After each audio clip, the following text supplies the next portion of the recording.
Okay, so welcome to GraphQL and Groovy. First, say a little bit about myself. My name is Mario Garcia. Those are my Twitter and GitHub account. What else? I'm currently working for a company called Kaleidos. We are a bunch of very normal people, as you may see in the picture. What else? I'm a member of the Groovy user group of Madrid. And what else? Well, I've been a Groovy developer since, well, I don't quite remember. It's been a long time. So far, so good. And nowadays, I'm working in the dark side. So, you know, one has to make a living. Okay, so now, today, what I'm going to try to explain to you. Today, I'm going to be talking about a little bit of theory about GraphQL, what is GraphQL and what is not. Then I will try to do as much Ruby code as I can, but I mean, it's very little time and a lot of things to tell you. At the end, I will try to do a recap of the things I think are most important. Okay, so first, a little bit of GraphQL theory. At least I want to try to transfer a couple of ideas that I think are the most important. So GraphQL has a lot of things, but at least to grasp the idea of what is the foundations. Okay, so what is GraphQL? I think there are two main ideas. The first one is that it's a query language. So when I try to explain to somebody what is GraphQL, I always tell, you know SQL, right? SQL is a query language. It enables you to define some data types, and in the case of SQL, in a relational data store. But in the end, you are defining some data types, and then you are defining some queries to get that data from the data store. So you may think of GraphQL the same way. And in the same way SQL was defining some data types, GraphQL also defines data types and queries. And for that, it uses a type system. So it uses a type system to define the data types and the queries to get them. So that is basic ideas. I think are very important because normally you mix some other concepts from some other technologies. So it's good to remind that GraphQL is a query language. I will be repeating over and over again during the presentation. But also it's important what is not. I mean, GraphQL has a lot of hype nowadays, and maybe there are people that think that it's a web framework, which is not. I mean, it's a pretty basic technology. It doesn't even have to do with HTTP necessarily or per se, although most of the time we will be using it in web applications, exposing APIs and things like that. But definitely at first, in the beginning, it's important not to mix concepts from other technologies, like, for example, REST. You can, in the end, get good practices or some other useful ideas from REST, but in the beginning, normally that leads to some misunderstanding. So enough theory. I think it's more important just to show you things that are actually working. So in order to execute the first GraphQL query, normally you always have to do 4 steps. The first step is defining the data types, those data types that are exposed through GraphQL. Then, of course, defining the query types to get that data. Then defining the schema. Keeping a long story short, the schema will be just a wrapper for all the data types, the queries and mutations that you have already defined. And last, once you have defined all data types and the queries, you will be able to execute those queries against the schema you have previously defined. Pretty basic. Now, before recording, I will try to show you some GraphQL definitions. So the first one is just 2 data types that we are going to expose, contestants and raffle. I mean, there's always a moment to implement a raffle application. So yeah, you have a contestant and a raffle, and you see that those types define some attributes, and well, those attributes have some types as well. Then you define the queries. Once you have defined the data types, you define the queries to get the data we have previously defined. In this case, we are defining a query which is the wrapper of some other queries. The queries that we are defining there can use other types of or scalars. Let me take, yeah, I just forgot. Okay, yeah. We have here two different queries, the query list, which returns a list of raffles, and the get winners that returns a list of contestants, and that have an argument called raffle ID, which must be of type scalar string. We will see in a moment what this exclamation mark means. As I mentioned during the previous slides, the schema will be just a wrapper for gathering all the queries and the mutations that we have previously defined. I mean, which is the type for wrapping the queries and which is the type for the mutations. And last, to execute the query, we are just defining the query here. We will see later on what those initial braces are for. But for the moment, this query here means that give me only the ID and the title of all the raffles that we have defined in the query. So if we can just get rid of one of those and we only get that I have asked for. The result will be here, you see, for the query list that we have sent to the server, we will return a list of raffles only with the ID and the title. Pretty simple. I just left the exclamation mark for this slide. Well, the validation from the argument uses that kind of syntax. The exclamation mark that specific argument is mandatory. So a given query like this that is missing the argument will be marked as an invalid query, and you will get a validation error from the server. Okay. Ooh, yeah.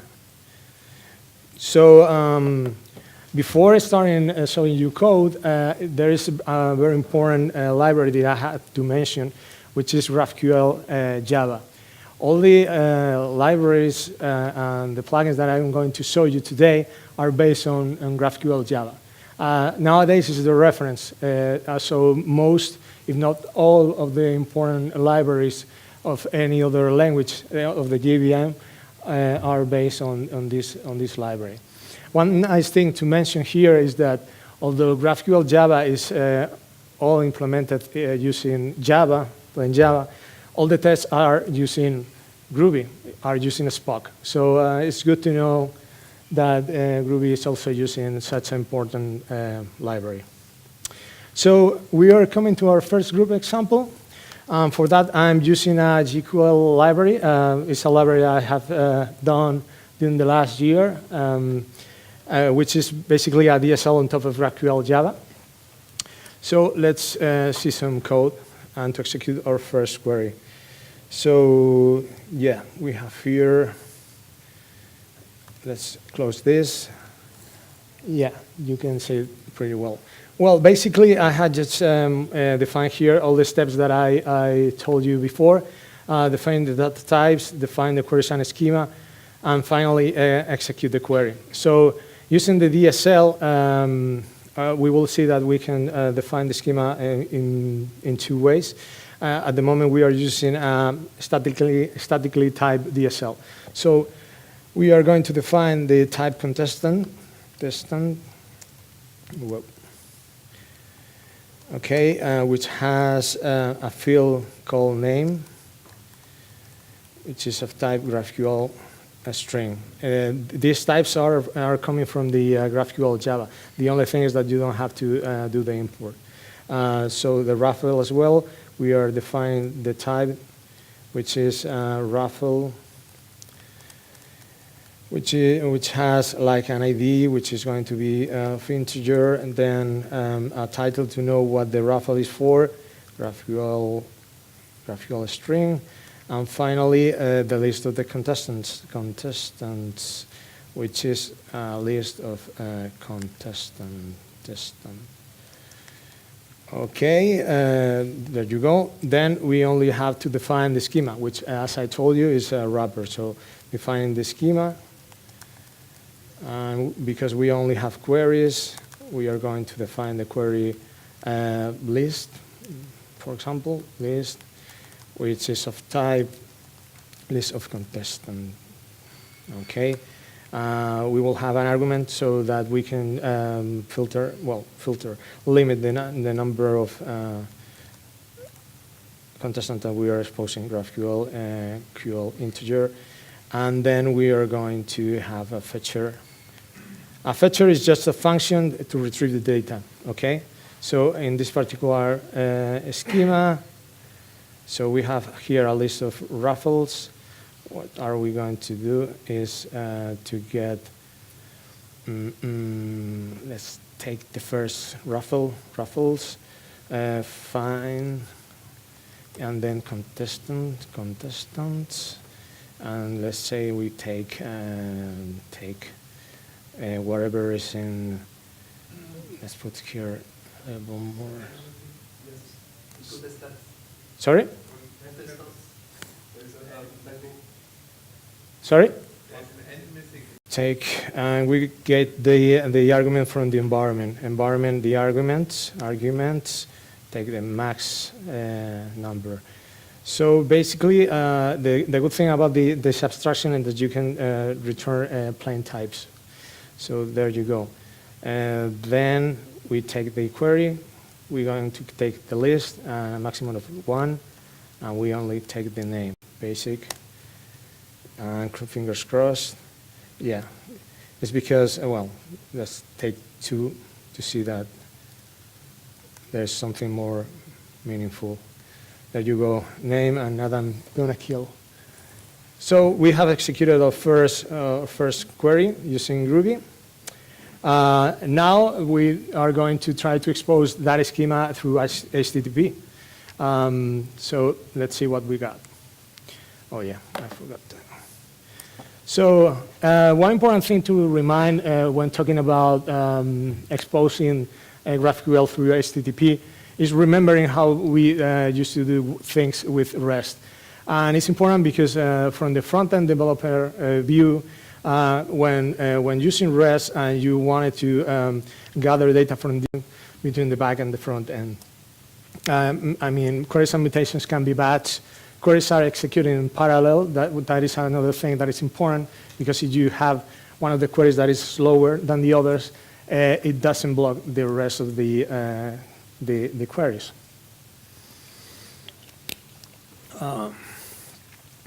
And there's, from the backend point of view, there's no longer more controllers for each resource. You will only have 1 or at most 2. Most of the time 1 endpoint, so there's 1 controller or handler, and the rest is going to be the data types you are defining and the queries that you are defining, and the services from the backend. In order to expose the GraphQL schema, I'm going to use a module from GQL that has an integration with Ratpack. It basically exposes the GraphQL schema in a GraphQL endpoint, and it also provides a GraphQL console. Well, one word about GraphQL. I mean, documentation is one of the most important things when developing an application, and it's very time-consuming because every time you have to expose in a REST an endpoint, you have to come up with the API documentation so that the front-end developer knows how to interact with that endpoint, right? So the good thing about GraphQL is that all the engines normally expose the schema, but let's go to the code. So to create a Ratpack application, there are several ways of bootstrapping a new project.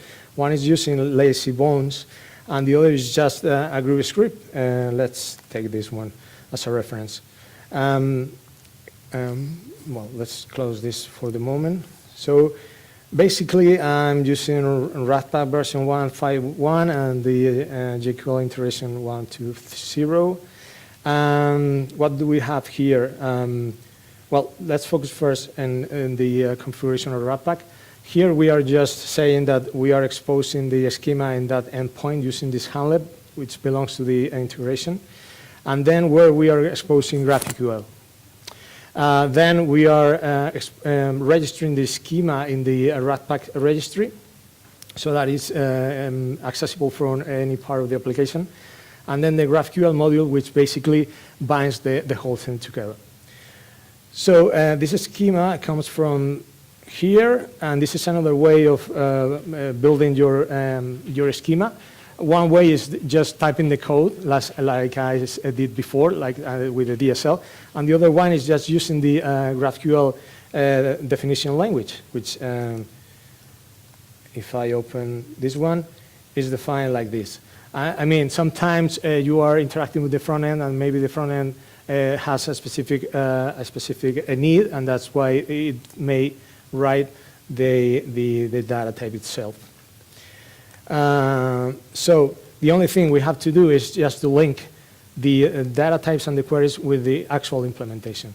So for example, here, it's the only thing I have to do is just to create the function. So for the winners of a given raffle, I think winners must have a raffle ID argument and number of winners. So if I take here the raffles, I think find the raffle that its ID is equals to the environment arguments raffle ID. Then take the contestants, there you go. Let's put the contestants, okay. So let's shuffle a little bit, collections, shuffle, contestants, and then take contestants, take, I think it was called number of winners. Take environment arguments, number of winners. Okay, so let's review the whole thing again. It looks good. Let's, okay, raffles, raffle ID, shuffle, and then take it. So let's execute this. GQL Groovy, GQL Ratpack, fingers crossed. Okay, so if I open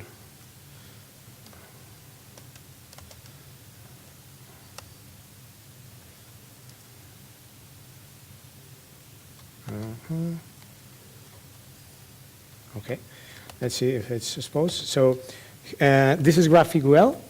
For those who didn't know about it, is the tool for prototyping the queries. So in that part, I'm able to execute queries, and in the right side, the results. And there is a navigation part for checking the whole schema. So for example, I'm going to take the winners of, the winners, and also has auto-completion, which is very nice.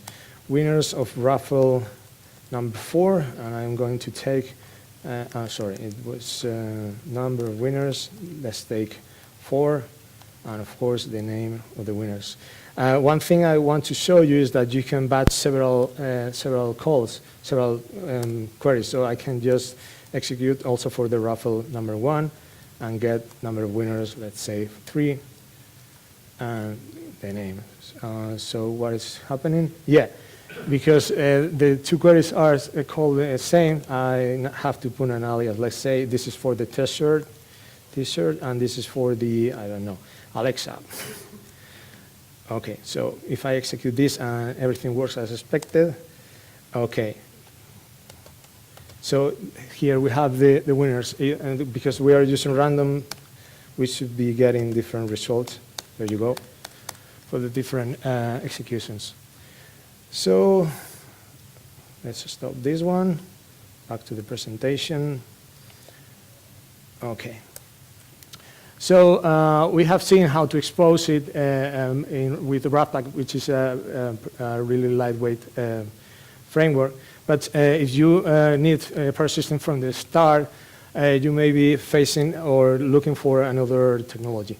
And when you are talking about persistent and GraphQL in the Groovy world, you may be interested in Grails, and especially in the GraphQL plugin. What are the benefits of using it? Well, when talking about persistent in the Groovy world, I mean, GORM is a really cutting-edge technology. It's been there for a while, and because it's really successful, you can access both relational and non-relational databases. The most important thing I would say is that once you have mapped your entities in GORM, the plugin will take care of mapping those entities to GraphQL types, queries, and mutations. You will have as well GraphQL out of the box. And in case you don't want to use it in Grails, it could be also used as a standalone library. Some examples of that. Yeah, maybe in the end I could have time, but we are running out of time to do live coding for that. So what I'm going to show you here is just the same example as we did before, but with entity domains. So basically we have a contestant, and we just saying that the contestant has a name, which must be mandatory, that belongs to a given raffle. And the only thing we have to do is just to create the static attribute GraphQL, and that is the trigger for the plugin to expose that as a GraphQL data type. By default, doing only that, you have a lot for granted. You have a given number of CRUD operations. I think I have listed here. Yeah, basically the CRUD operation that you may need, like finding by ID, creating, updating, and so on and so forth. So that is very useful. You can also customize your queries. It's not only what you have just mapped in the entities, but you can do some other aggregation or custom queries. Here, you also use a DSL. You are creating a mutation which has 2 arguments. You are using plain Java types. The same abstraction, the data fetcher. All the data fetchers normally receives the data fetching environment, which gives you the most important thing. We'll see the context. Okay. So basically, it's executing the same thing. In this particular case, it's using Spring Bean Raffle service that you can access from the context. One more word is that field fetching is optimized. You have to bear in mind that in GraphQL, you are not only exposing how to get the data, but also how to get every field of the objects you are exposing. So you can be very fine-grained on how to get the data. And in this particular case, normally GORM will take care of the optimization I mean, if you have a relationship from an entity, GORM will take care that that relationship is not retrieved until the client really needs so. That's it for the persistent. I mean, I have tried GORM. The only thing is that we are running out of time, and it's really recommendable if you really have to start an application and provide a relational database or database access to your apps. So the next thing is that, I mean, shit happens in every application, so it's important to know how to handle errors, okay? So in GraphQL, I mean, when we were developing REST, we normally stuck with the HTTP codes, but in GraphQL, you normally will be creating error responses. normally you will respond with JSON, and you have to know how to create those errors so that the error JSON is serialized to the client. The problem is that, well, nowadays it's becoming more stable or more standardized the way we are dealing with errors in GraphQL, but still there are different approaches. First thing to mention is the difference between errors and exceptions. In GraphQL errors are normally meaningful data to the client, whereas GraphQL exception will be just that, an exception that has happened, and it has to give some debugging data to the developers. The thing is that throwing a GraphQL exception comes at a cost, while GraphQL error could be something just as simple as a data structure. You don't have to throw it. The only thing that you have to do is just to give it to the execution context so that it's rendered to the client. But for that, you need to know something about instrumentations. What instrumentations are? Well, instrumentations is just middleware executed in the engine, in the GraphQL engine, that is executed before and after fields and data fetchers. So it's kind of AOP, so to speak. It could serve for plenty of useful things like error handling, security tracing, you name it. Can be changed. We will see a graph in a moment just to explain that. And basically what it does is it modifies the behavior of the execution flow. In this graph, you can see that instrumentations can be changed. So they are executed from top to bottom and from left to right. So a given instrumentation will be instrumenting fields, data fetchers, and the results. And then this next instrumentation will take over till the end. So what I'm going to show you, for example, is some code that I have done for trying to handle errors in a different way, in a more functional way. Let's see this. It's right here. Right here, yeah. Let's change this. Amen. White, black. Okay. Has somebody have heard about Wabber, the functional library? Well, one hand, two hands. Okay, so what I'm doing here is that I have created an instrumentation so that I can return an either type from my data fetcher. This is from security. So I have this security service, and I have defined a function that I use as a data fetcher, and it returns an either type. So it returns either a GraphQL error in case that something went wrong, or a map. So that is done with an instrumentation. The instrumentation says, hey, what is returning this data fetcher? An either type that has a GraphQL error as a left type. Then let's use it to know how to render the error in case that is a left, or the data structure that we are retrieving as a right in case everything went successful. So that is that is a cool thing, because you can start like creating your own architecture. You don't only have to stick to what GraphQL engine provides you out of the box. There is also another example. I'm going to just put it here, but first go to the slides. Okay. So error handling, persistent. What about security? Ooh.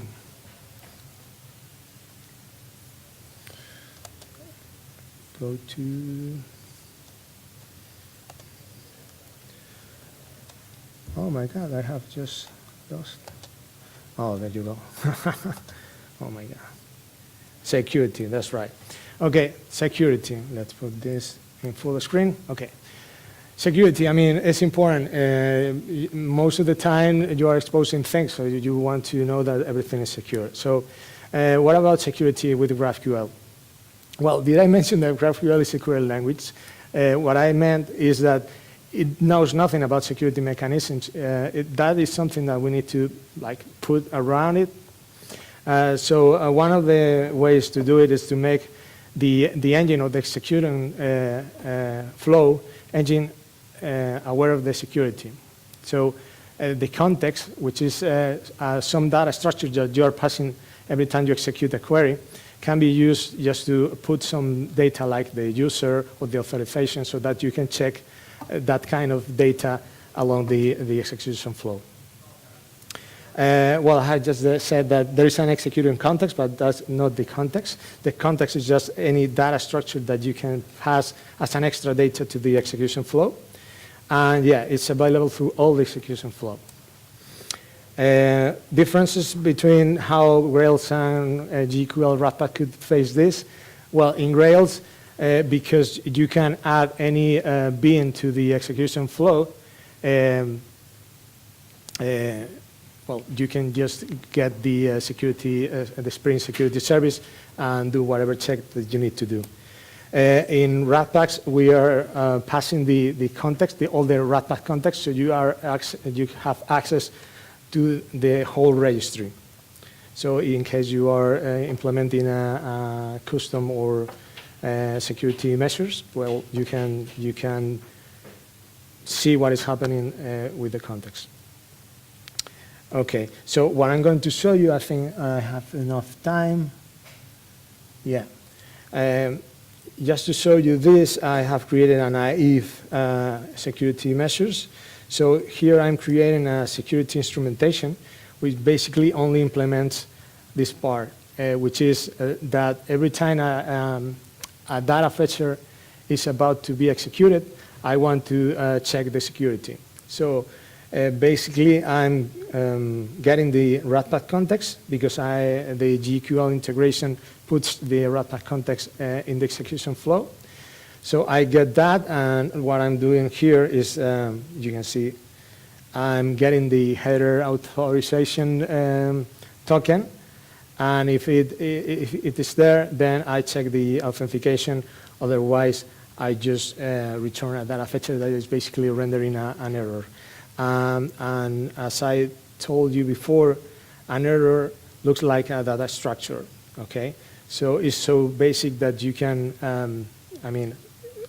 default error normally has a message and the locations to inform the front-end developer where exactly in the query the error happened. But the good thing that is implemented in GraphQL errors in the GraphQL Java library is that you can add as many extensions as you may need. So you can add, for example, I have added here like an internationalization key for security forbidden, but you can add as many information as you want.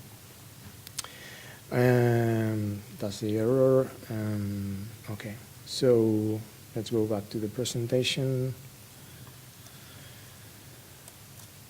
What is left? Well, there are many other things, but I mean, there's only 45 minutes.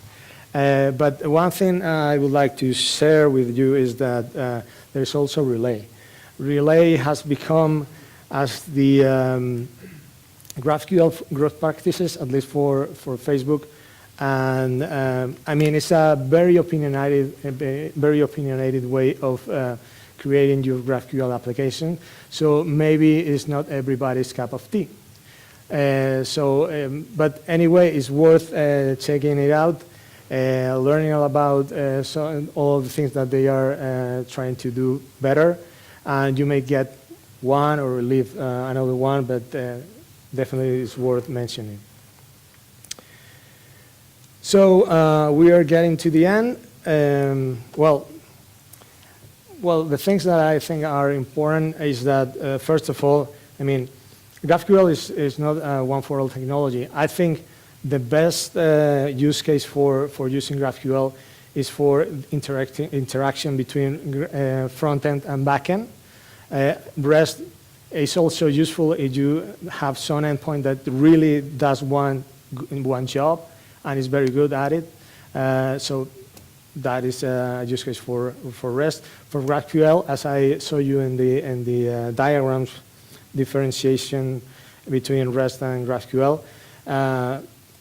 it's really an improvement, the way the front end interacts with the back end. It's not only a win for the front end developers, but it's also a win for the back end developers, because you get rid of some of the code that you was used to do. So it's basically love, okay, guys? It's love between the back end and the front end, and that's always a good news. In my personal opinion, it still requires more traction. I haven't seen so many people doing GraphQL. So I guess in the Java, in the JVM world, but I think it's something that definitely needs to be done, especially in this particular case. So it's basically it. I think there are still 2 more minutes. What I can show you before, because we still have time, is to show you the more about the Grails application. So this is the slide I showed you. Then the raffle. This is the custom query. And for example, there's one thing that in case you want to inject some service in the context, and this is this is an SRC main. Grails has a fine-grained way of adding services to the context. Okay, it's not like the integration with GQL that it gives you everything. It's like you have the context there, do whatever you want. In Grails, you have to define a context builder and then tell what are the services that you are going to expose. I mean, it depends on your use case. Yeah, this is just a raffle service. As I mentioned, the good thing is that once you have exposed a Spring Bean, you can just go to your custom query and just grasp the service and just call it. So that's pretty much it. If somebody has any question, I can't see anything. Could you just put the light? Any questions? No? Shy people? Hi, Ivan. Nobody has questions? Well, okay, thank you very much.